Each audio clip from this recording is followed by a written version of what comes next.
So let's talk about disaster preparedness. The American Red Cross is trying to help small businesses update their emergency plans. This training is free. It's through a program called Ready Rating. Hector Mejia joins us live outside the Neon Museum to explain that involvement and how this works. Hi, Hector.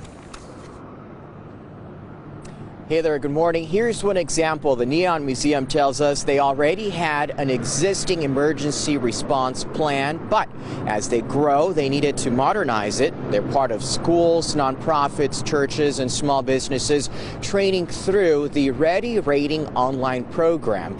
It's self-guided and online, and the first part of the service rates the level of preparedness, whether it's for a natural disaster or violence in the workplace. Videos through ReadyRating.org coach on how to survive and then recover. The second part helps build an emergency action plan, which is a requirement for nearly every business by OSHA guidelines.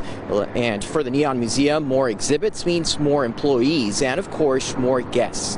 Last year, they welcomed more than 200,000 people, and they recently completed this training program and identified some gaps in their disaster response plan. Some of those were that we needed to increase for example, CPR and first aid training that the Red Cross is going to provide for our leaders free of charge, which is wonderful. OSHA training that we need to be updated on as well, keeping our employees safe, keeping our guests safe.